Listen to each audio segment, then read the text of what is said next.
part as a masterclass for the Learning Guild last week, and it was received really well. And it's one of those, this is all about reflection. It's all about the opportunity to take a step back and really answer some of the questions that are foundational to what you're doing today and really having that job that you love. We're going to highlight what is purpose and the benefits of having purpose, how to find your why, which is really focusing on what your values are, what motivates you, your passion, your strengths, and what is Ikigai. I'm not sure. Did I hit? I did hit record. I just want to make sure. So if you haven't heard of Ikigai, it sounds a little bit funny, but the way that Stephanie told us to remember it is, when you were a 12-year-old girl, you had those Ikigais that were, they just always bothered us, right? So Ikigai.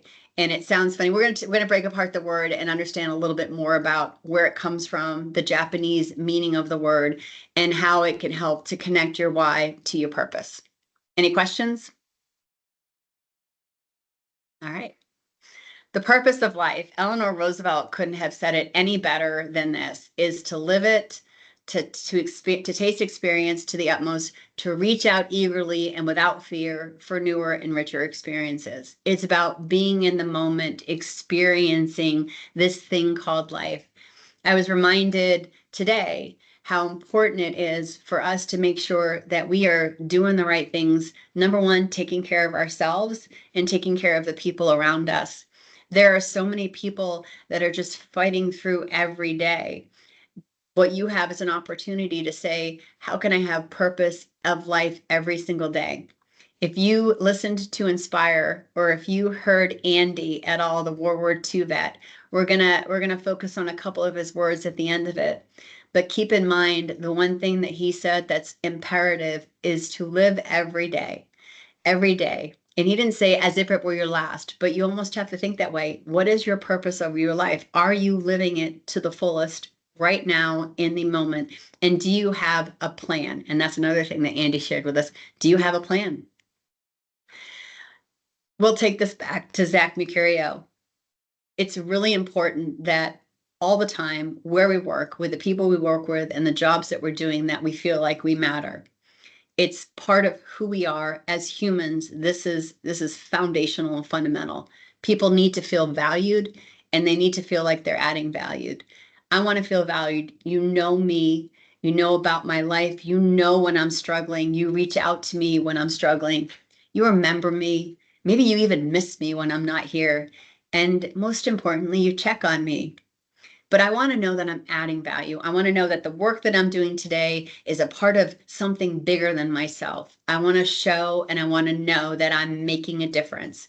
I want to know that my unique gifts, my talents, the things that I love to do, and the things that I know that I'm good at are adding value to the work that I'm doing. Purpose is nothing more than your true north.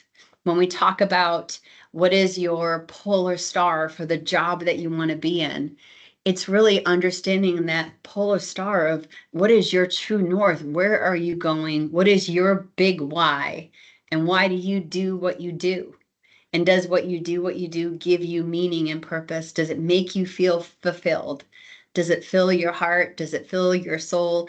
And maybe it's not necessarily just at work, but outside of work, are you doing those things that give your life purpose?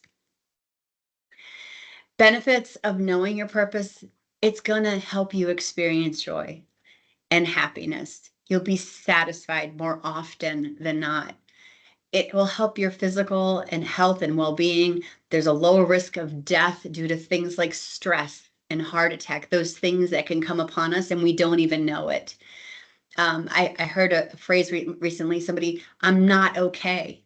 When we're not okay, we're not taking care of ourselves, but we're also not leaning into, knowing when I'm not okay and knowing that I'm not where I need to be when it's in regards to my purpose. Stronger personal relationships, knowing that we have those connections that keep us whole.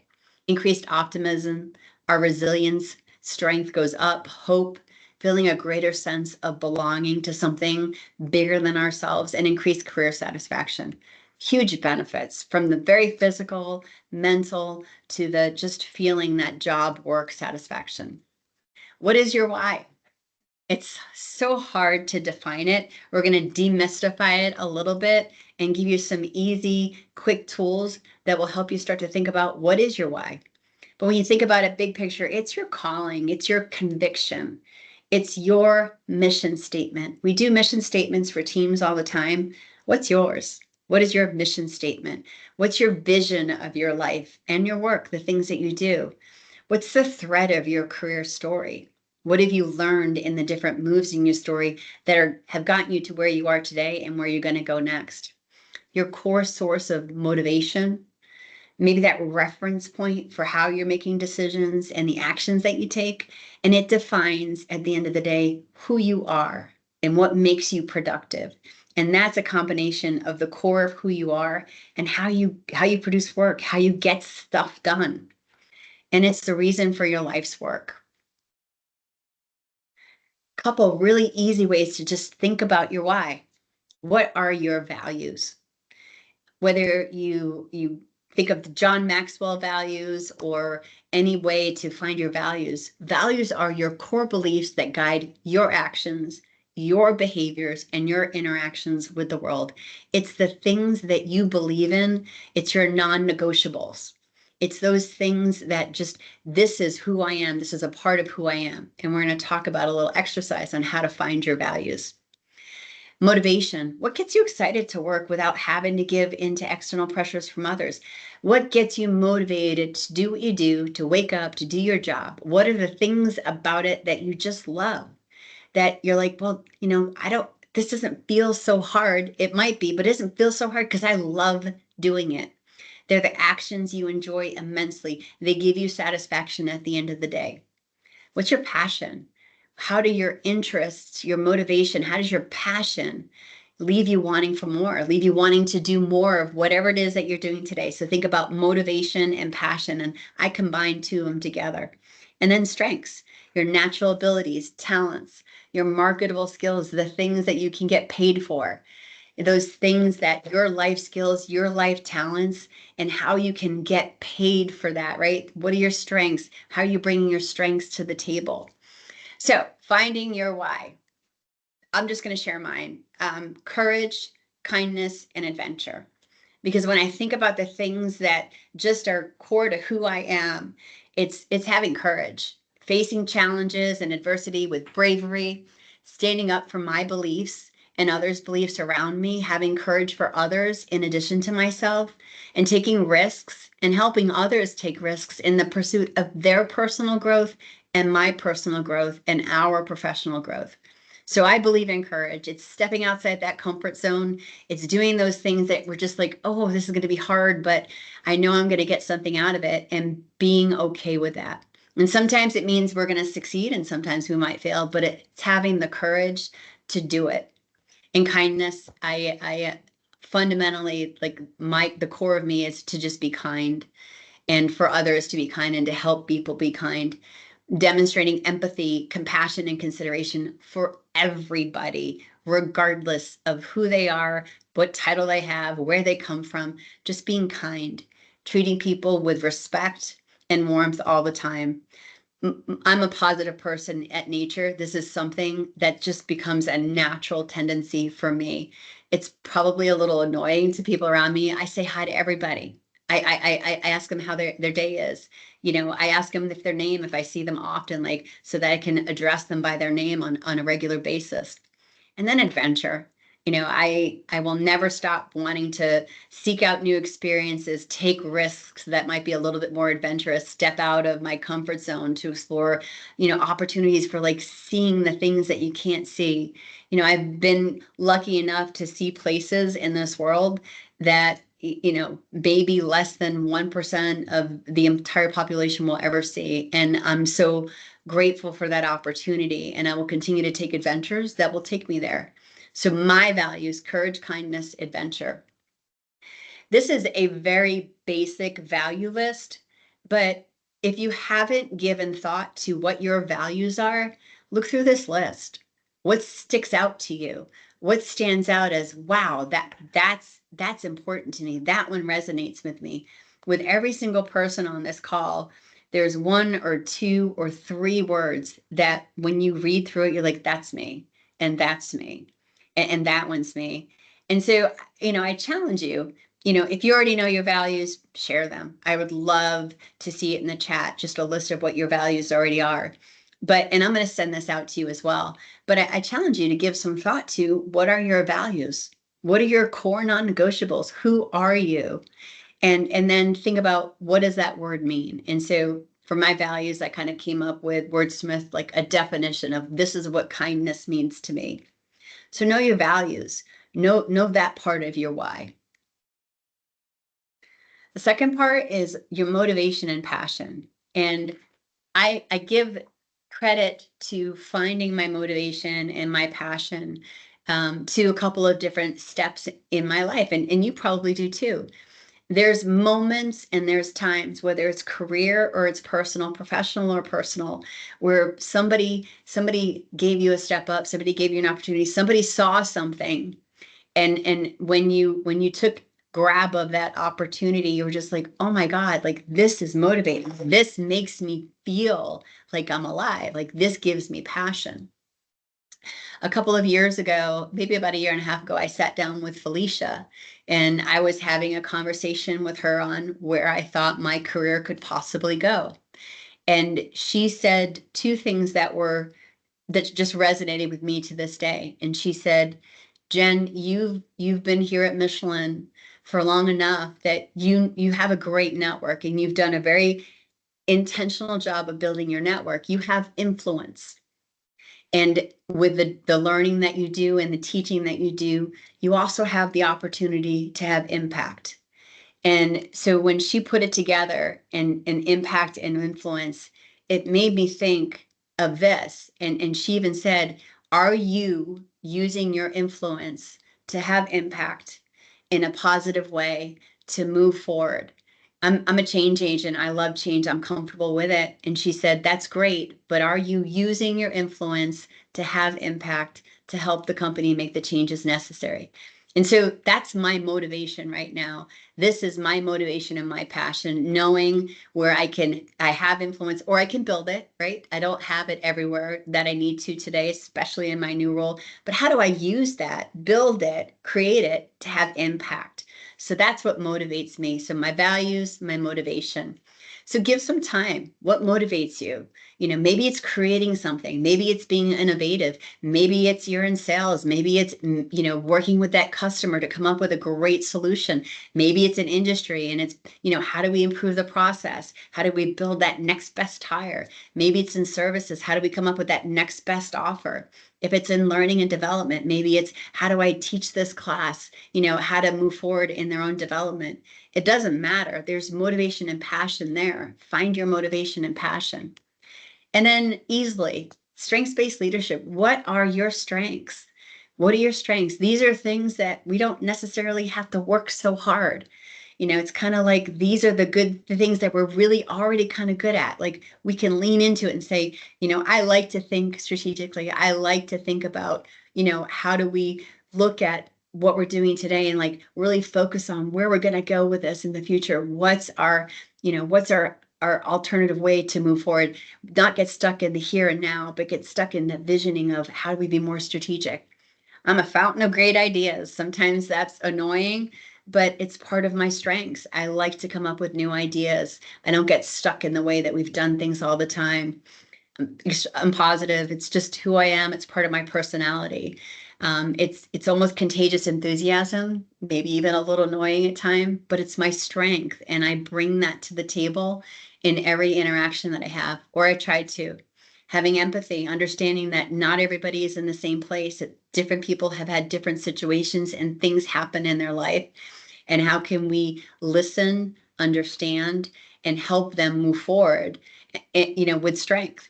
And a ranger, I like to think about, how can we do some things organizationally? I listened to a meeting recently in Connected Fleet, and I heard a concept come up like 4 times from 4 different people. And in my mind, I'm like, oh my God, we're solving it in 4 different areas instead of solving it as one problem. So I try to take those things where I hear the same problems and, hey, let's arrange this. Let's put this together. Let's solve it once, not 4 times, and let's solve it together.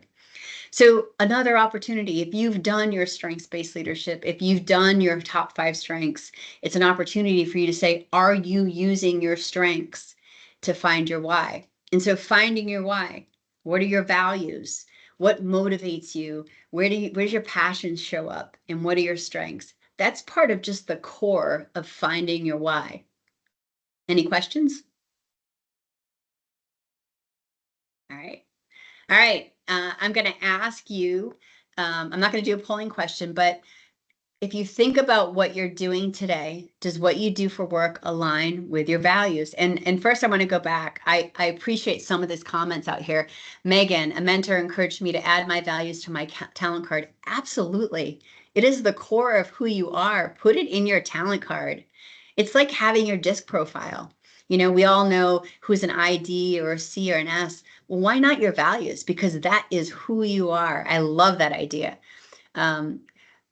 Mike values temperance, justice, courage, wisdom, and focus on what you can control. I love that. Catherine, respect, honesty, trust, accountability, courage, wisdom, compassion, generosity. That's beautiful. Lauren, balance, kindness, meaningful work. Shannon, creativity, community, compassion. You can make that an acronym, C3. Honesty, competency, appreciation. I mean, these are great. It's an exercise, and maybe over time your values change. Maybe something becomes more important than what you had there before. But give some time to your values. And so the next question: does what you do for work align with your values?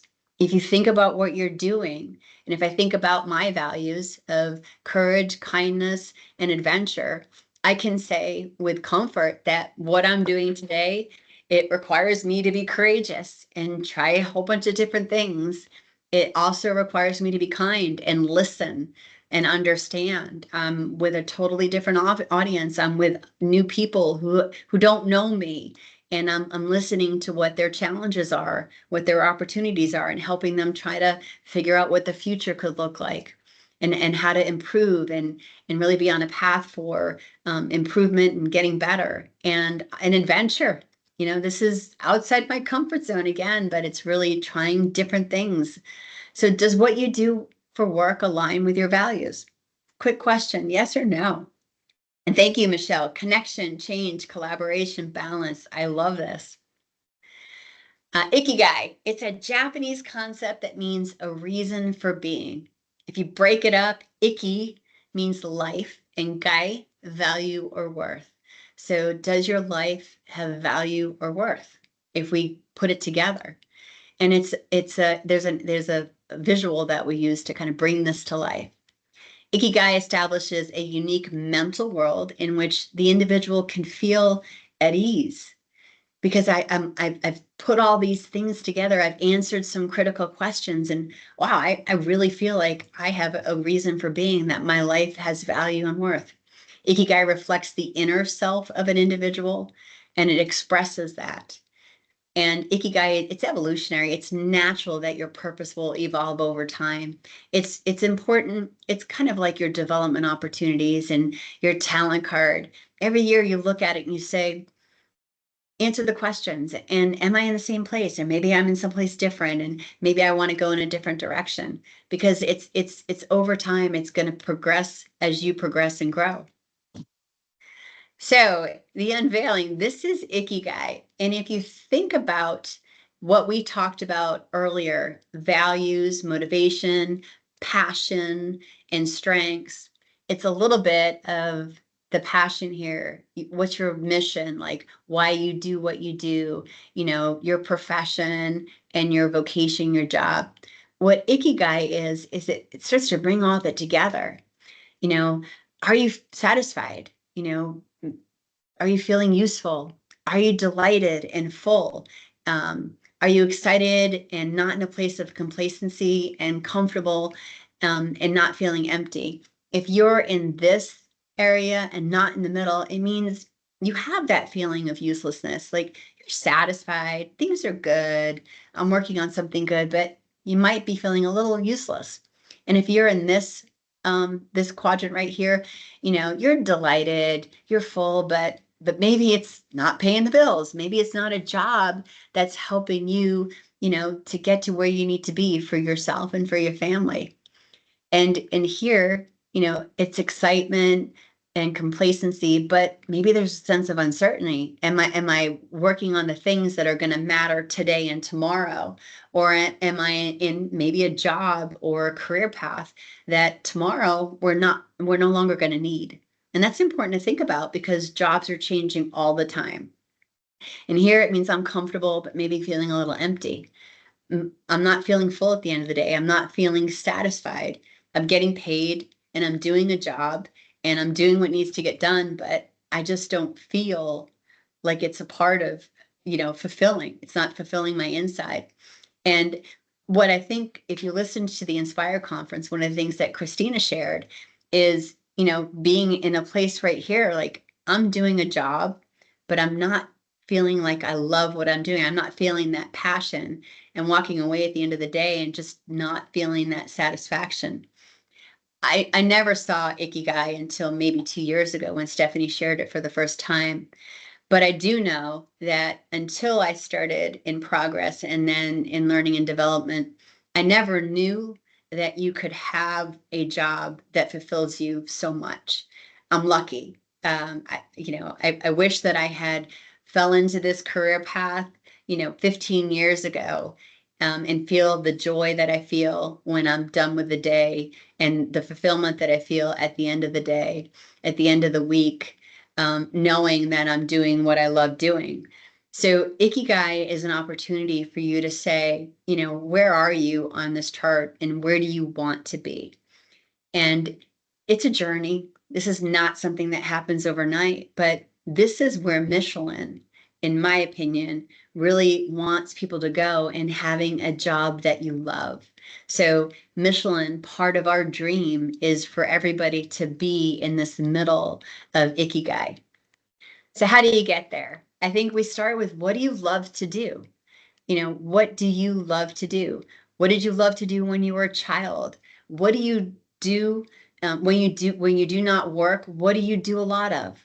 Do you read? Do you share? Do you teach? Are you building? Are you creating? In your life, what are you putting on hold? Is there something that you're not doing because you just haven't given it thought, or you haven't given it enough attention, or you haven't given it time? You haven't given yourself time to do, what's on hold that you really want to be doing. If you could try any work for a week, if you could try any job for a week, not that you'd be good at it, not that you'd know necessarily what you're doing, but what is that one job that you would just love to try? And what gives you lots of energy? At the end of the day, like if you feel that energy and when you're doing, you're just like, oh, this is awesome. I love this. What gives you energy and joy? And what was your last moment of true joy? Doing something. So when you were doing something and you felt that moment of true joy, what was it? What were you doing? And so when you think about that question, what you love, it'll drive your passion mission, right? So your passion and mission, maybe you've already given thought. I like influence and impact. So for me, what I love to do, what do I like to do even when I'm not working? Now I'm, doing master classes or speaking or, teaching free classes. I'm expanding just because I love doing it and it gives me joy. So what do you love to do? What are you good at? And this is an important question to ask. What comes easy to you, and what do people praise you for doing? Is it communicating? Is it working with others? Is it creating? Is it figuring out processes? We're all good at something or some things. So what comes easy to you? What are those things that it's kind of like, wow, I didn't even know I was good at that, but people recognize it. And so it's to take that step back and say, what comes easy to you? What do people praise you for doing? So what are you good at? And when you think about what you're good at, that fills your passion and also your profession, right? Because it's actually work. what does the world need today?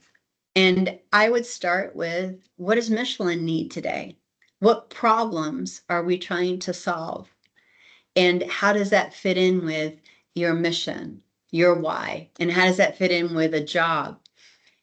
I'll say, the job I have today didn't exist 6 months ago. Um, there are plenty of those jobs in the company where people are filling a need that we didn't even know that we had. And so I think that's a great question to ask. Not only what the world needs, what does Michelin need that would fill your mission and your vocation and give you a job? So where are there gaps? What is that future job that you can have? What is that problem that you can help solve? And let's be honest, what can you be paid for, right? At the end of the day, we all need to be paid for. So, if it's what does the company need? What does Michelin need? And what can we build out to be, hey, this job is a job that's not only necessary, but it's something that, we can be paid for, that we can create. I think it's really important to take that step back and that reflection just to think about the ikigai, to think about how values, how strengths, how passion and motivation fit into these circles, but also taking it to those further circles. What do you love doing? What are you good at? What does Michelin need? And what can I actually get paid for? What can I make into a job? Next steps. It's so important, and we don't do this nearly enough, is just to take the time to reflect. Take the time to reflect on our actions and our decisions to come to a path forward. Because when we don't take that time to reflect, we're not really understanding what works. We're not really thinking about how we're making decisions. We're just moving forward. But when we take that time to reflect and make better decisions, we can align them with what our purpose is. Are we making steps to move forward to finding our why and finding our purpose? And there are obviously a lot more elements to reflection, but reflection is just the practice of, are you regularly examining and evaluating your own actions, your decisions, your behaviors, how are you making decisions? And this is so important because if we do this, we might gain insight that we might not have had before. We might see something that, wow, I'm not really happy with the way I made that decision. I'm not really happy with the way that I handled that situation. If we don't reflect, we're not taking that opportunity to better ourselves. And continuous personal and professional growth. Benefits of reflection, it sounds easy, but they're so important. Self-awareness, a deeper understanding of our strengths, our weaknesses, our values, our behaviors, learning from our own experiences. Every day we're doing different things, we're taking different decisions, we have different connections and different opportunities. Are you learning from them? Are you just doing them? Do you sit down and say, wow, that was a really, really hard meeting or a hard discussion or a hard project? What did I learn from it? Whether it was good or bad, what would you keep? What would you change? And benefits of reflection, it helps us make better decisions in the future because it gives us that opportunity to step back and reflect. And the most important, our own emotional intelligence. EQ is much more important to IQ. It's the bottom of the iceberg. It's that part that we can't see, allowing us to understand how do we emotionally respond to something and what would we do different, how we can manage our emotions more effectively in the future. In different ways, everybody's different. Some people like to journal. Some people just like to take that time to sit back and maybe just think. Feedback, talk to others, ask other people, hey, what did you hear? How did you think that meeting went? How do you think the project's going? Tell me your thoughts. Give me some insight in what you think. I do this all the time because I want to know what other people think. I know I'm biased. I'm always going to be biased to my perception. So it's important to say, how do you think that meeting went? How do you think that launch went? What do you think about the training class? Because it's going to give you an opportunity to make improvements and changes or not. Maybe it was great. Maybe you wouldn't do anything different. Just mindfulness. Our watches have the app. If you have an Apple Watch, just take a minute just to think. I think Peter McLean has told me more often than not, like, I don't do it enough. I don't schedule time to just think. And I find myself doing that more and more. I'm spending a little bit more time in my car, and I'm usually a podcaster, but more often than not, I'm finding myself just turning the radio off, not listening to anything, and just thinking, just kind of thinking about what happened this past week, what's happening next week, what's going on, my reaction, my decisions, what would I do differently, and just giving myself time, not even to write it down, because it's just like kind of a mind up. I just want a lot of stuff going on at one time, just to think. Peer discussions, get in a group of people. If you're working with people, ask them how they think about things are going, get their opinion, get their thoughts. There's always the self-assessment tools. We have DISC, we have strengths-based leadership, we have a 180, a 360. It's always there's different self-assessments that you can take all the time just to kind of help you understand, where am I at today? And just the reflective questions. What did I learn today? I keep telling myself I'm going to start this at the end of every Friday, just writing it down, and I have to get better at it. But what did I learn this week? How did I handle the challenges that happened this week? And what could I have done differently? And then another one, what would I have not changed? I think having those reflective questions are very, very important. So no matter how you reflect, no matter how you choose to do it, it's really important to your own personal growth. The benefits are insurmountable. You will learn from just that opportunity to reflect on yourself, your actions. So, I mean, I'd love to hear, how do you reflect? What are some questions that you ask? What are some things that you ponder on or think about? If anybody wants to speak up, I would love it for a minute for you to just share. How do you reflect? What do you do? What are some questions that you ask yourself?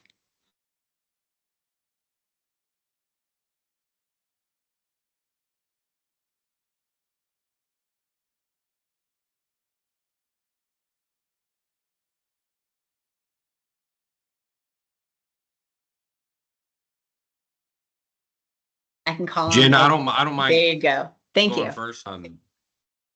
No worries. Good to see you, by the way. Yeah. I think oftentimes, if I'm the one doing the reflecting, and I'm doing it by myself, I'm just reflecting on uh, just my own perspective. And so, although it could be like looking in the mirror, what I find is I try to reflect with other people. So other people um, giving me their reflection on either how I delivered something or how I'm coming across to my team. So maybe it's wrong. I don't know, but the easiest and the best way I find to reflect is to ask a bunch of other people. Yeah. Yep. Yeah. I don't. And what do you ask them? Like, what kind of questions would you ask them? So and I did it just this morning. We had a team meeting, and I felt like there was a comment that I made that might have come across maybe a little too aggressive, and I didn't mean for that to be. I was just kind of energetic in the moment, and it turned out like they didn't take it that way at all. But that's how I felt, and so I asked for that direct feedback and just reflection of how was I coming across to the team, and they share their perspectives with me. So it's just a way that I learn and grow, but it's not me reflecting. It's reflecting on how other people are reflecting me. I love that. I love that. Monica shared something here. I think it's great. Monica is one of those visuals. She has to write it down, right? And it could be a journal or on a whiteboard, but it has to be tangible. So she has to see it. And I love that, because two different perspectives. Some people, I just have to think about it. Some people have to see it written down. But then the best part, Monica calls her mama and asks for advice, opinions, or what she thinks. And I think that's so valuable. You know why? Because that's somebody who's known you for your whole entire life and will give you the most honest perspective of maybe the question that you're asking. So that's a great one. Raymond Cotton, for me, what went well, what didn't go well, and how did it feel? Raymond, tell me more about how did it feel? That's a great question. Well, I think for me, it's, I like to ask kind of what went well and what didn't, but there are things that didn't go well that feel right. I mean, I think good or bad is different than the feeling, right? And Mhm. so, even if you're coaching or working with a direct report and it's not a positive thing you have to do, it can still feel good for all parties, right? Mhm. Mhm. And for me, I think that's it. Does it feel good when I leave or not? Not regardless of how it went. I ask those questions, but at the end, I want to know, did they leave with a good feeling? Did I leave with Mhm. a good feeling? And to me, that's because that's what's I think most people are going to remember is the feeling and not that outcome of good or bad. I love that. That's great.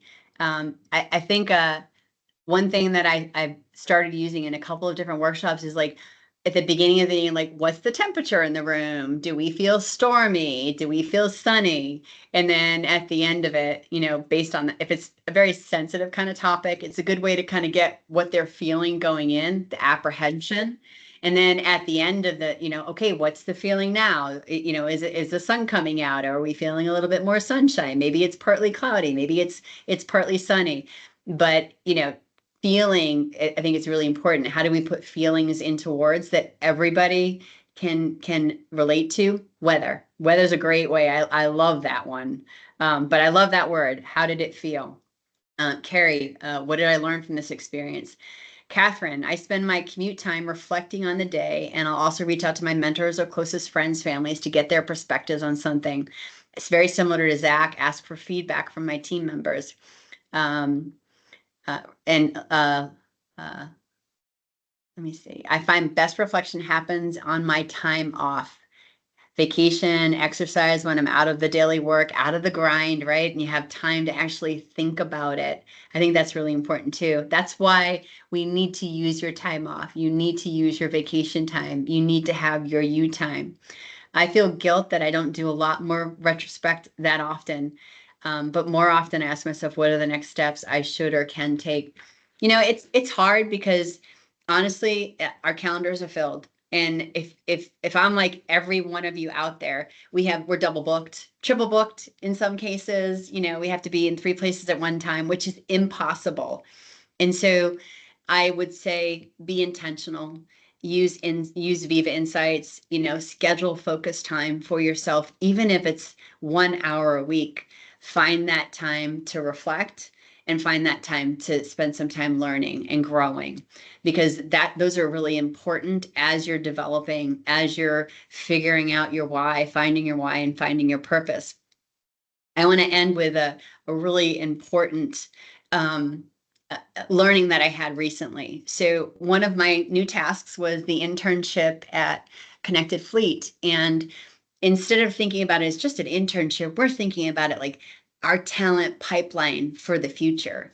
Like, we want to think about, like, this is very entrepreneurial. This is a tech business when you think about it. So people coming right out of college are more of their portfolio, like they can fit in, like this is a great place for them to be.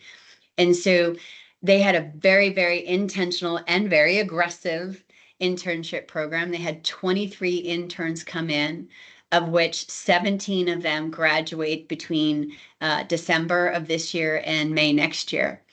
And one of the things that I had the opportunity to do with the interns is I did some leadership classes with them. And although we didn't do the full DISC assessment, I shared what DISC is. And I said, what do you think your DISC profile is? And I had them get into groups and kind of talk about what the DISC preferences and tendencies are to kind of do their own determination. And then I had them do this values exercise. I had them do strengths-based leadership exercise, putting all of the Clifton strengths up there and having them choose what they think their top 5 are. Have put a list of values out there, and I had them choose their top 3 values.